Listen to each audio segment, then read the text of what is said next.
사랑하는 성경 성도님들, 성경 말씀은 이 성경은 이야기도 아니고 당연히 우리가 흔히 생각하는 설교도 아니고 개념도 아니니 성경은 신학 서적도 아니고 그리고 당연히 철학 서적도 아니죠. 성경은 사건입니다. 성경은 누구에게 일어난 사건이 이야기로 기록된 것이니까 이야기가 되기 전에, 설교가 되기 전에, 어떤 신학적인 또는 철학적인 개념이 되기 전에 하나의 사건이고 사건의 이야기들입니다. 창세기 1장 말씀을 피면은 태초에 말씀이 계시니라 시작해서 빛이 있으라 하시니 빛이 있었다라는 일체의 말씀들은 말씀이 아니고 사건이고 그 사건을 말로 기록한 것이죠. 그런 면에서 이야기나 말보다 사건이 선행한 것이 성경입니다.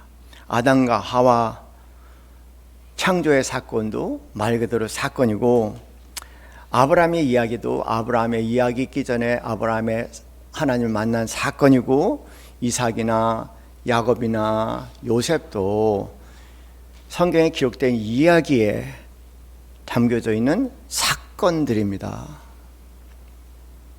예수 그리스도 이 땅에 오신 것도 사건이고요. 그리고 예수님께서 십자가에 죽으시는 것도 사건이고, 그 예수가 부활하시는 것도 사건입니다. 베드로가 예수님을 만난 것도 사건이고, 베드로가 예수님을 배신한 것도 사건이고, 그 당신을 배신하신 베드로를 찾으신 예수님 것도 사건입니다. 가장 극적인 사건은 사울이 예수님을 핍박하려고 다메섹을 가다가 예수님을 만난 사건, 그래서 사울이 바울이 된 사건도 사건입니다. 성경은 사건을 위해서 존재하는 것이지 어떤 신학적인 개념이라든가 공부를 위해서 존재하는 것은 아닙니다. 아무리 열심히 말씀을 많이 공부하고 암송하더라도 사건이 되지 않은 한 하나의 지식과 정보에 불과하고 우리 삶의 존재의 좌표를 변화시킬 수 있는 근본적인 사건은 되지 못합니다.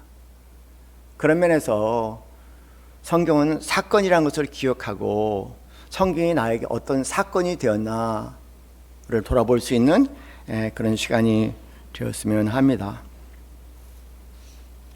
하나님은 보이지 않으시죠? 하나님은 보이지 않으신 분입니다.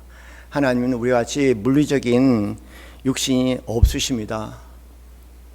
그래서 하나님은 우리가 생각하는 것과 다르게 하나님은 어디에도 계시지 않으세요.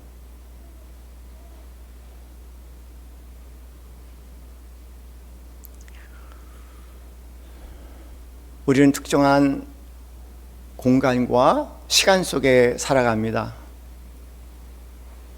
그러나 그 하나님은 우리가 익숙한 이 시간과 공간에 존재하시는 하나님이 아니고 그런 시간과 공간을 초월하시는 하나님이십니다.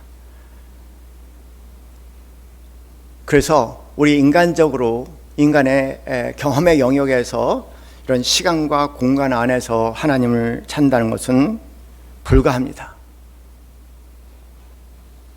하나님 어디에도 계시지 않습니다.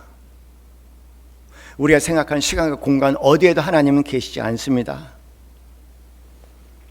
그래서 하나님 나를 찾고자 할 때 사람들이 하나님은 여기 있다 저기 있다 그렇게 얘기할 때 예수님께서는 엉뚱한 말을 하셨죠. 하나님 나라는 여기 있는 것도 아니고 저기 있는 것도 아니다. 분명히 말씀하셨어요.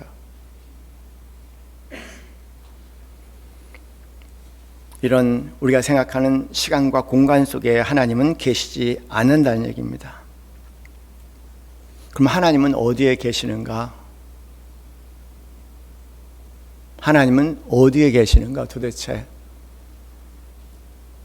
이건 아마 저의 질문뿐만 아니라 우리 모두의 늘 질문 아니겠습니까? 여러 가지 힘들고 어려운 상황에 부딪힐 때 하나님은 어디에 계신가? 그런 탄성을 우린 자주 합니다. 하나님 도대체 그러면 어디에 계신단 말인가? 예수님은 그 질문에 대해서 너희 안에 있느니라 하고 분명히 말씀하셨어요. 너희 안에 있느니라. 사실 우리 안에 있다고 얘기하는 것은 우리 안이라는 것도 알고 보면은 시간과 공간을 넘은 세계죠.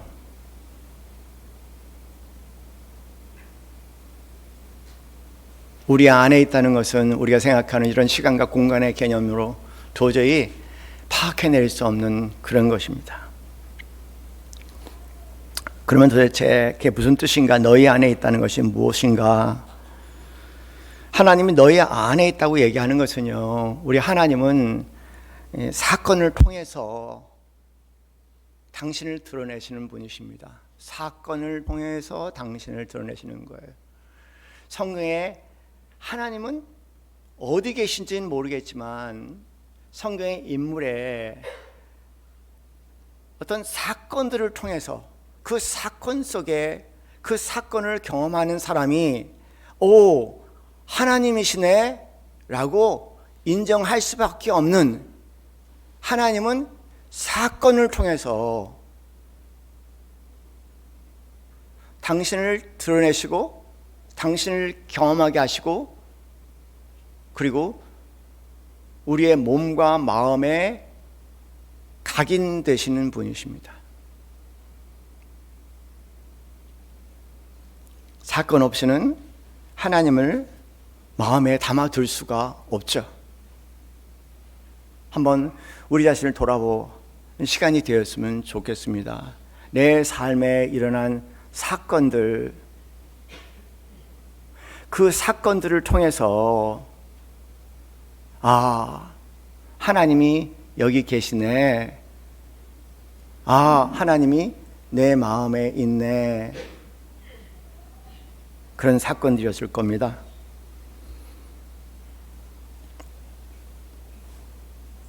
사건은 우리 몸에 각인이 되고 우리 몸에 각인이 되는 것은 당연히 우리 마음에 늘 우리 안에 남아있죠. 그것이 큰 사건이면 사건일수록 절대절명의 사건 속에서 내가 아무것도 할 수 없는 그런 사건 속에서 뜻밖의 하나님의 두루박줄이 내려와서 내 삶에 구원의 줄이 됐다면 그 사건 속에서 하나님은 당신의 임재하심과 당신의 드러남을 우리에게 선포했고, 그 사건 속에서 기억할 때마다 그래, 하나님이 그때 그렇게 역사하셨어.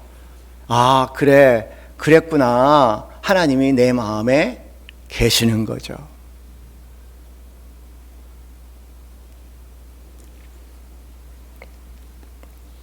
오늘 사건이 그렇습니다. 오늘 이 사건은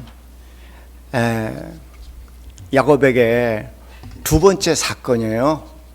첫 번째 사건은 이제 자기의 목숨을 보존하기 위해서 엄마의 계획 속에 이제 자기가 살던 이 가나안 땅을 떠나서 친척집 하란으로 떠나는 사건 가운데 홀로 홀홀단신 산속에 머물며 돌베개를 삼아 잠을 자야 되는 몹시 두렵고 떨리는 공포의, 그런 또 한편으로 슬픔의 시간에 젖어 있을 때 하나님이 직접 나타나는 것이 아니고 꿈속에 사닥다리를 내리시고 천사들이 오르락내리락 하시는 것을 보게 하심으로 말미암아 그가 꿈인지 생신지 모르는 그런 현실감 속에 하나님이 나와 함께 한다는 사실을 확인하고 그것에 제단을 쌓아 베델이라고 한 놀라운 사건이 있습니다. 그리고 내가 이곳 다시 돌아와 예배를 하겠다는 하나님과의 약속을 했고 그는 그것을 떠났습니다. 아마 그 시간이 하나님이 내가 너와 함께 한다는 사건이었고 그 다음에 하란 땅에 살아가면서 여러 가지 일들이 벌어지지만 하나님은 계속 같이 하셨지만 그러나 야곱은 하나님을 기억하지 못했습니다. 그렇다고 하나님이 없는 건 아니었죠. 단지 야곱이 하나님을 기억하지 못할 뿐이었습니다. 만약에 야곱이 그 사건을 계속 기억했다면 그 하란 땅에 가서 하는 모든 일 속에서도 하나님이 함께 하고 계시다는 사건으로 인식할 수 있었을 텐데 까마귀 고기를 먹어서 그런지 까맣게 잊어버렸어요. 우리하고 똑같아요. 왜냐면 어떤 위기의 사건에 하나님 도와달라고 길이 없었을 때 하나님께서 길을 열어주셔서 우리가 그 하나님의 기적 같은 손길을 경험하지만 그 사건이 끝나고 얼마 후면 다 새까맣게 잊어먹는 사건입니다. 그것이 우리의 미련함입니다.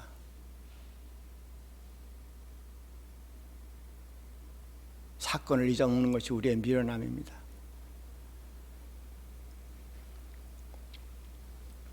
그리고 오늘 사건이 또 벌어집니다.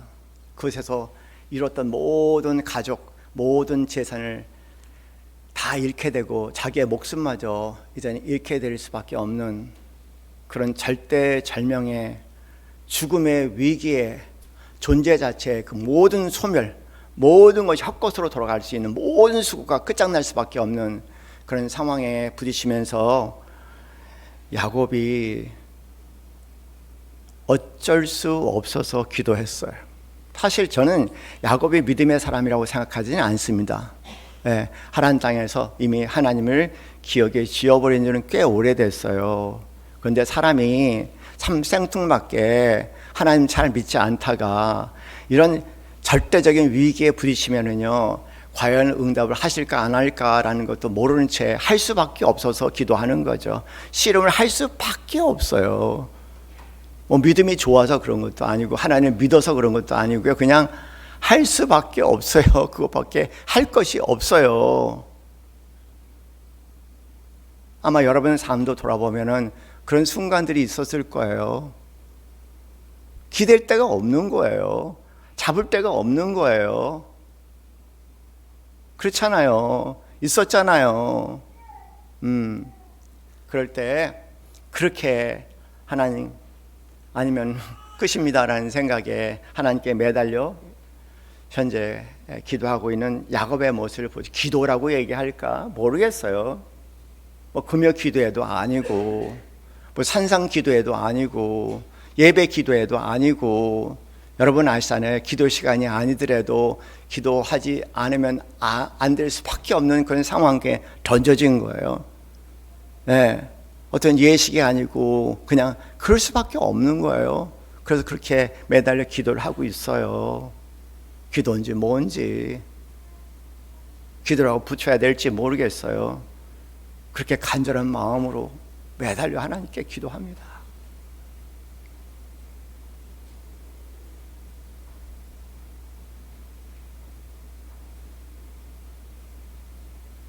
응답이 되든 안 되든 상관없어요. 이미 끝난 거예요.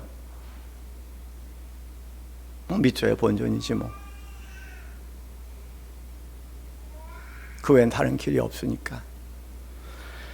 그런 절박한 마음에 하나님과 여기는 씨름했다고 얘기하죠. 기도라고 얘기하지 않았어요. 씨름했다. 그리고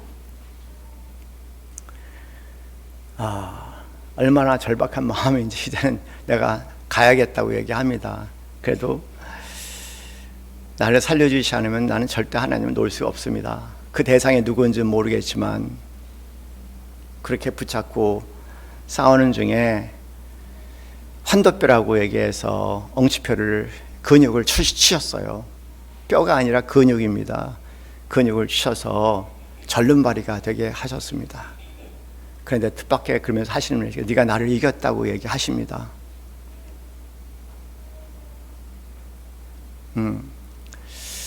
그런데 여러분, 이 사건에서 굉장히 중요한 대목이 있어요. 그냥 이렇게 정신세계를 통해서 마음으로 하나님께 역사하시면요, 우리는 하나님이 있는 줄 몰라요. 그런데 하나님은 어떻게 사건을 통해서 이분이 하나님이시구나라는 걸 기억하게 하시는 거예요. 이 오늘 본문에는 사건이지만 특별히 뭐냐면 야곱의 환도뼈를 치셔서, 물리적인 거죠. 야곱의 환도뼈를 치셨어요. 그래서 저는 그 이후로 야곱은 평생 절름발이가 됐고, 그 절름발이는 뭐냐면 하나님이 나와 함께 하신다는 사건이에요. 달리 해석할 건 하나도 없어요. 제 경험을 비추어서 굳이 얘기한다면 제 몸이 기억하고 있어요, 하나님을. 내 몸이 어디에서 하나님을 기억하고 있냐. 내가 병상에서 내장이 그냥 완전히 그 빨래물 짜듯이 그렇게 그 상상을 초월하는 고통 가운데 있을 때 갑자기 하나님께서 내 내장을 치셔서 내 내장을 조용하게 하셔서요, 내 내장은 하나님의 임재하심을 분명히 알고 계세요. 그래서 저는 내 내장만 조금만 느끼면 금방 하나님의 임재하심이 느껴져요. 그 하나님의 임재하심이 황홀한 순간이 다 기억이 난다니까요. 그래서 저는 앉아서 기도할 때 그냥 뭐 머리로 생각하고 하나님이 하는 게 아니라 가만히 앉아서 내 내장만 느끼면 내 내장이 그분의 임재하신, 그분의 도움의 손길을 다 기억하게 하시는 거예요. 환도뼈가 야곱에게는 그런 사건이었지만 동시에 그 환도뼈는 동시에 모든 사람들에게 절름거리를 하는 야곱을 보면서 하나님이 만지셨구나, 하나님이 타치하셨구나 라는 증거죠. 어쩔 수 없어요. 우리는 물리적인 존재이기 때문에 물리적인 경험을 통해서 하나님의 임재하심을, 비물리적인 하나님의 임재하심을 마음속에 담아둘 수밖에 없어요. 여러분 삶을 돌아보시기 바랍니다. 그런 사건들이 있었을 거예요. 분명히 세고 세 있을 겁니다. 참 많았을 거예요.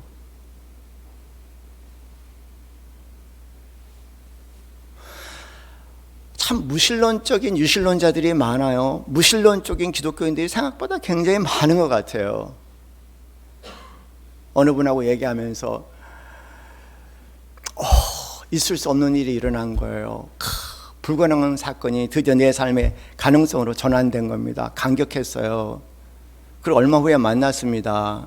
어떠세요? 그랬더니 잘 모르겠어요. 이게 우연인지 그렇지 않으면 정말 하나님이 하신 건지 잘 모르겠습니다. 우연? 여러분 그렇게 믿지 않으세요 혹시요? 그 우연이라고 생각하십니까? 그래서 신앙생활 가운데도 여전히 무신론자로 남아있는 사람이 생각보다 너무 많아요.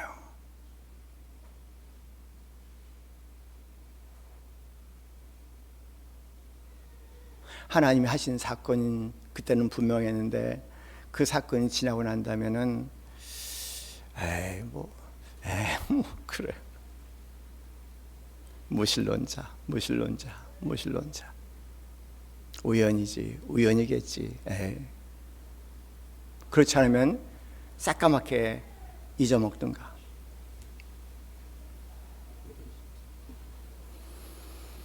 사건을 기억하지 못한다면 그 하나님을 기억할 수 없습니다. 사건을 기억하지 못한다면 내 마음에 하나님이 각인되지 않습니다.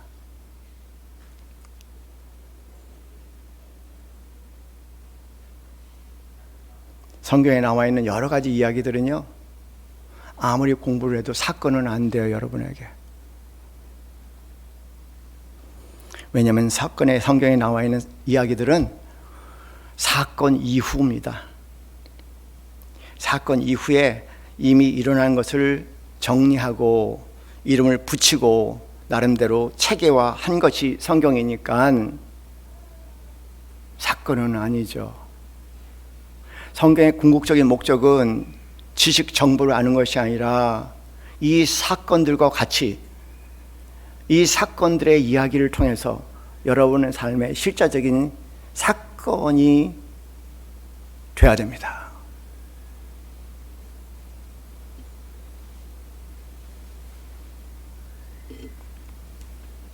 이야기는 결정적이지 않아요. 사건만이 결정적입니다.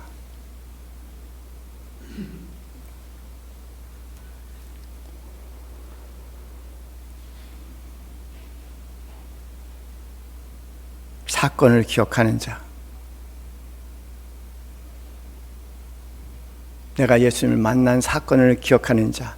아니, 예수님을 믿고 만나고 살다가 일어난 또 사건을 통해서 그 사건을 기억하는 자에게는 하나님이 있을 겁니다. 그러나 그 사건을 잊어버렸다면 내 마음에 하나님은 없어요. 그 사건을 기억하면은 하나님은 생생하게 다시 내 마음에 거하시기 시작합니다. 그 사건이 무엇인가?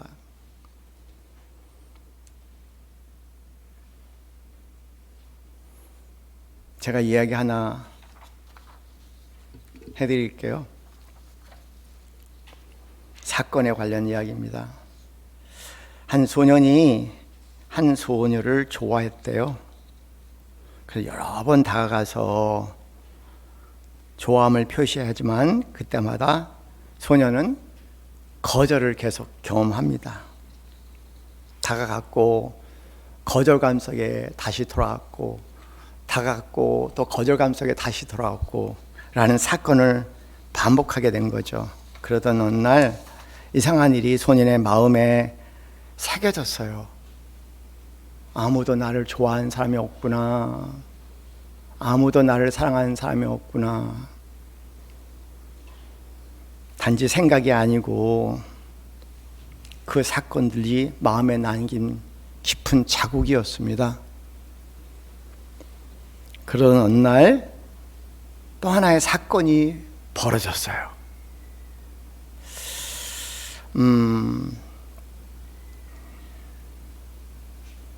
자기가 좋아했던 자기가 좋아하는 소녀의 친구가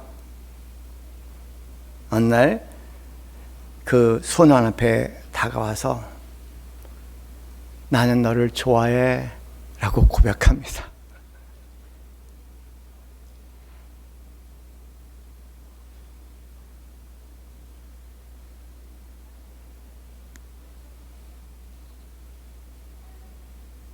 정말 나는 너를 오래전부터 좋아했어. 또 고백합니다.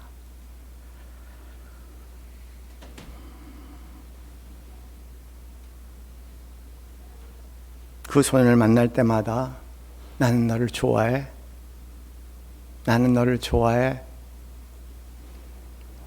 반복된 사건을 통해서 내가 누구의 사랑을 받는 존재라는 느낌이 그 소년의 마음에 깊이 자리하기 시작했습니다.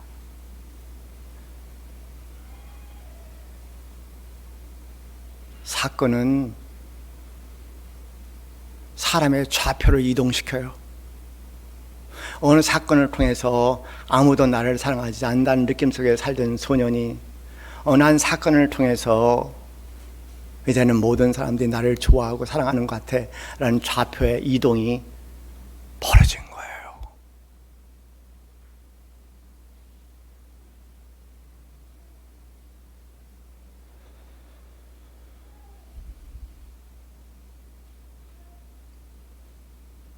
성경은 그런 사건입니다. 생각이 아닙니다. 그 사건을 통해서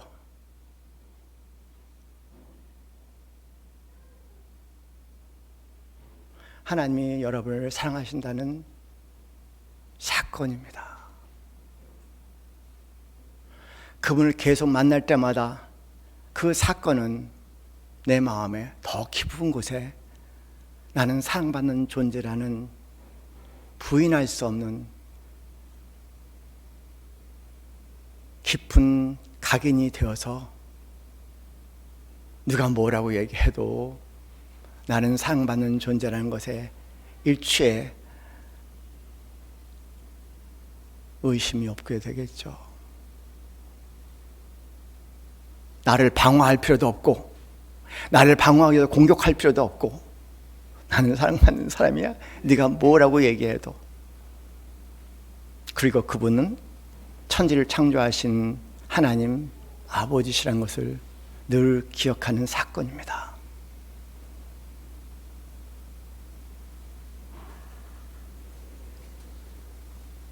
그런데 사랑하는 성도님들, 이런 사건은 반복되지 않아요. 재현되지 않는다, 그런 얘기입니다. 이런 사건은 평생 살면서 한 번이나 두 번이면 좋게요.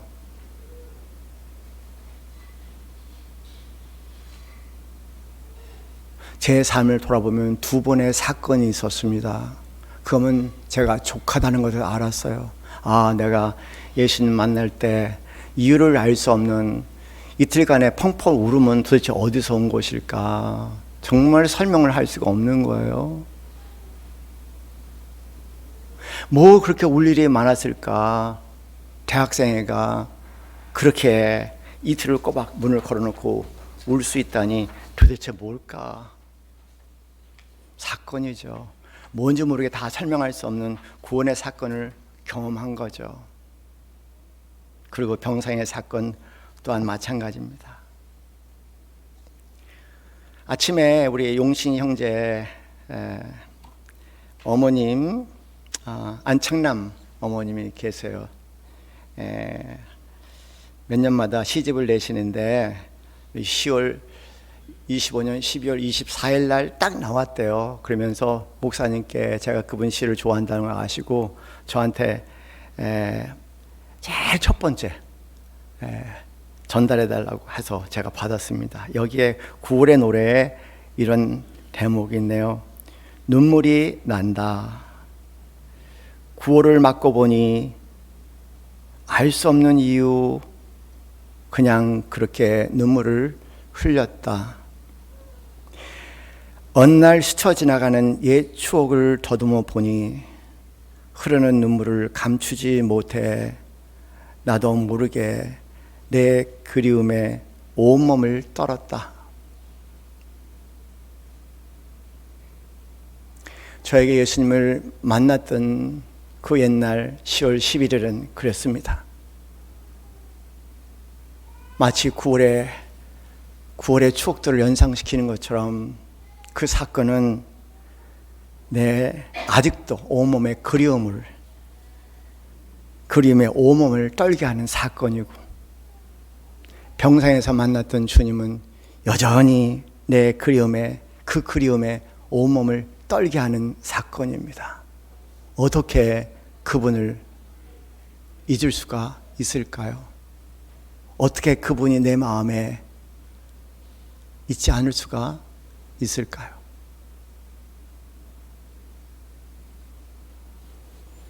불행한 인간들, 기억할지 못하는 인간들, 느낄지 모르는 인간들. 예수 믿는 것은 윤리나 도덕을 넘어서 사랑이라는 따뜻한 감성을 깊이 키워나는 것 아니겠습니까? 정치꾼도 아니고 설교꾼도 아니고 예수 믿는다는 것은 따뜻한 마음에서 자라난 사랑 아니겠습니까? 예수 믿는다는 것은 옳고 그름에 대한 얘기야. 최소한 더 이런 따뜻한 정서는 가질 수 있어야 할 것 같아요. 이번에 시 또 한편을 보니까는 첫 울음이라는 제목이 있네요. 뭘까요? 첫 울음. 뭐를 연상하세요? 첫 울음. 이 어머님은 평생 자폐 자녀하고 함께 사시는 어머님입니다. 이렇게 시가 내려가네요. 고향 찾아 내려온 길 어둑한 밤 비가 올려나 종일 진득진득한 더위 속에 하루 해가 저물었다. 아니라 다를까 후둑후둑 비 내리고 때이른 더위 멀어져 가면 마른 논에 빗물 고여 물살이 출렁인다. 그곳에 개구리떼가 첫 울음을 터뜨려 고향 내음에 젖어들면 좀 더 가까이 그 울음 듣고파 까만 밤공기를 헤치며 어둠 속을 저어본다.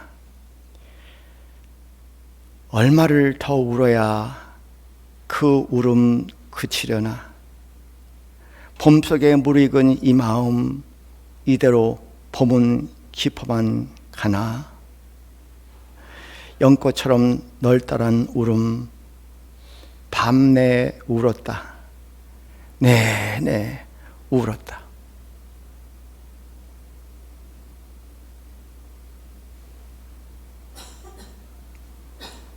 예수 믿는 마음에만 잘할 수 있는 아름다움인 것 같아요.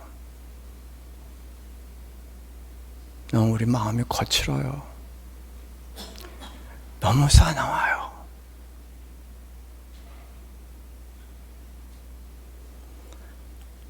이런 마음 하나 가지고 싶어요. 아마 예수님의 마음이 아닐까 해요.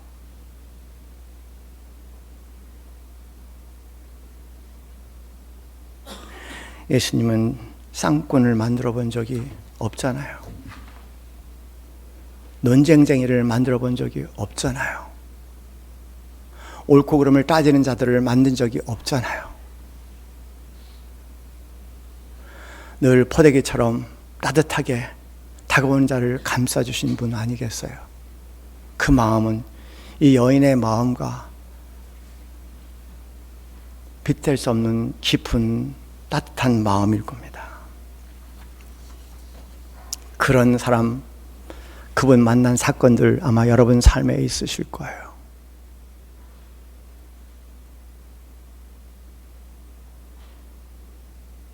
그분이 하나님이시죠. 하나님을 만나고자 하면 우리의 삶의 구석구석에 요란스러운 시끌벅적함 속이 아니라 나 홀로 있을 때 그 적막과 고요함 속에 느껴보지 못했던 그 마음의 기쁨을 느낄 때 거기서 잔잔하게 울릴 수 있는 하나님, 그 하나님이십니다.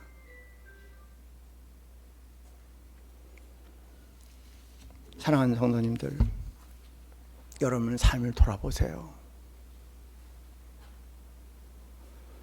여러분 삶에 일어나는 사건, 그 사건 속에 분명히 계시잖아요.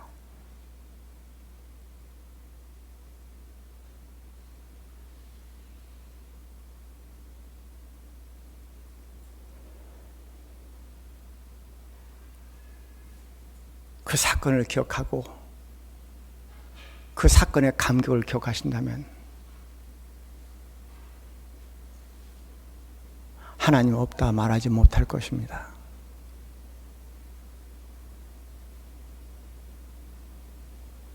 어떻게 하나님이 없다 말할 수 있을까요? 그 사건을 기억한다면.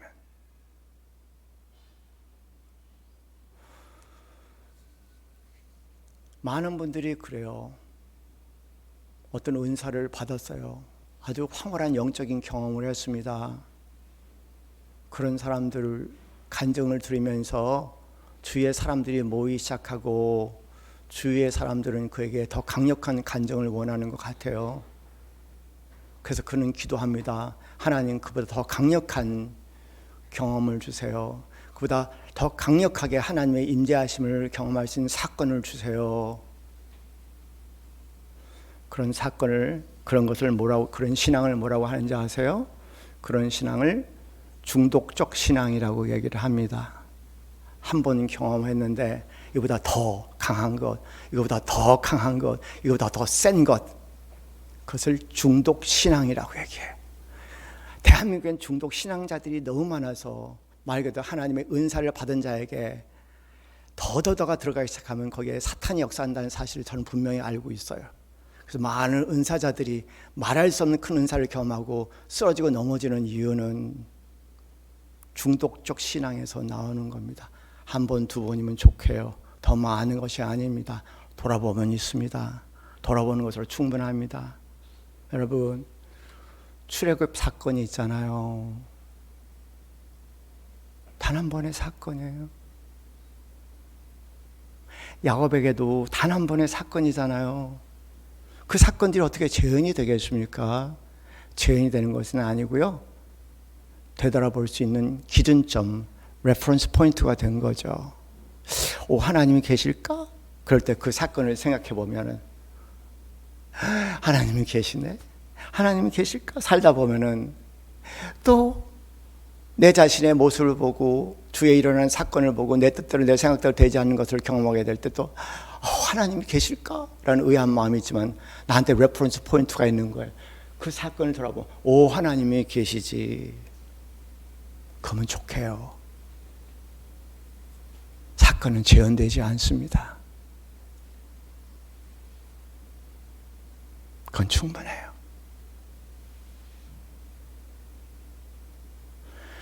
사건 속에 하나님을 계속 만나는 성경의 인물들처럼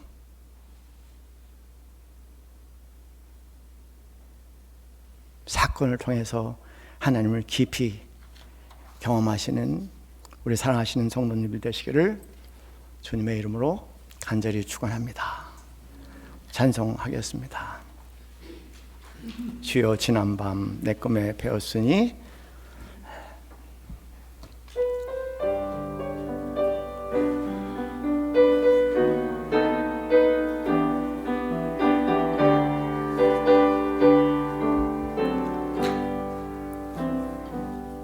주여 지난밤 내 꿈에 배었으니 그 꿈 이루어 주옵소서.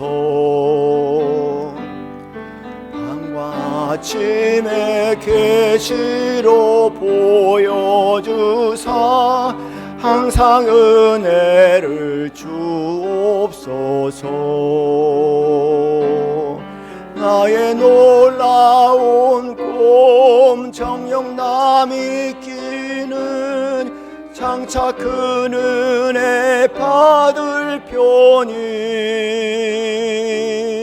나의 놀라운 꿈 정녕 이루어져 주님 얼굴을 배우리라. 마음 괴롭고 아파서 낙심될 때 내게 소망을 주셨으며 내가 영광의 주님을 바라보니 앞길 환하게 보이도다. 나의 놀라운 꿈 정녕 남이 끼는 장차 큰 은혜 받을 편이 나의 놀라운 꿈 정녕 이루어져 주님 얼굴을 배우리라. 세상 풍조는 나날이 변하여도 나는 내 믿음 지키리니 인생 살다가 죽음이 꿈 같으니 오직 내 꿈은 잠되리라. 나의 놀라운 꿈 정녕 남이 끼는 장차 큰 은혜 받을 편이 나의 놀라운 꿈 정녕 이루어져 주님 얼굴을 배우리라.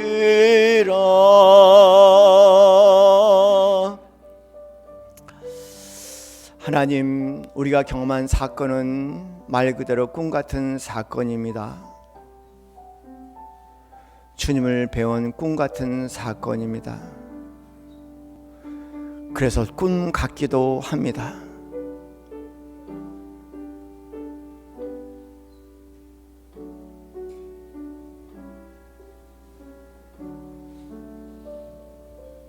깨어서도 꿈 같고 돌아봐도 꿈과 같습니다. 그러나 그 꿈은 그 꿈이 목적이 아니고 장차 내 죽음의 앞길에서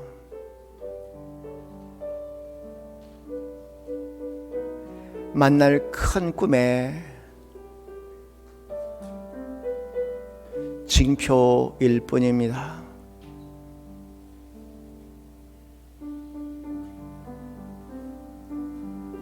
내 삶의 꿈 같은 사건들을 통해서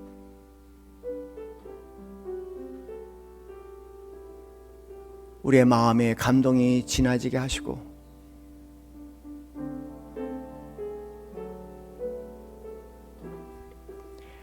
나와 동행하시는 하나님과 손잡을 수 있는 동행길이 되게 하시옵시며 우리의 죽음의 베드에서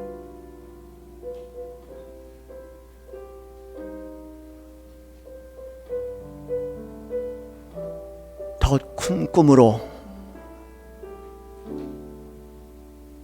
우리를 인도해 주시는 소망의 사건이 되게 하옵소서.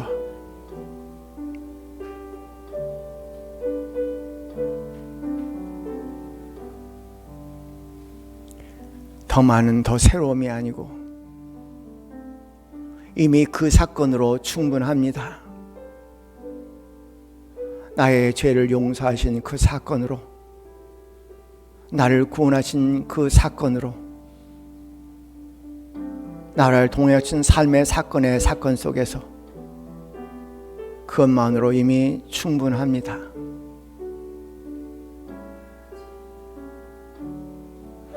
이스라엘 백성들이 애굽의 사건을 늘 돌아보듯 우리 평생에 일어난 출애굽의 사건을 통해서 늘 하나님을 기억할게 도와주시옵소서. 사건 속에 사건과 사건을 이어서 우리에게 드러나시는 하나님의 임재하심에 온몸이 활짝 열리게 하시고 지나가는 사건이 아니라 하나님의 드러나심의 사건으로 늘 감격하고 하나님을 마음에 더 깊이 품을 수 있는 사건들이 되게 하여 주옵소서. 할렐루야. 하나님 감사합니다. 이제는 우리 주 예수 그리스도의 그 크신 은혜와 하나님 아버지의 지극하신 사랑과 성령님의 교통교감하심이 그 놀라운 사건 속에 늘 주님과 동행하기 소원하는 이 자리엔 사랑하는 모든 성도들 머리 위에 지금부터 영원까지 함께 있기를 간절히 축원하옵나이다. 아멘.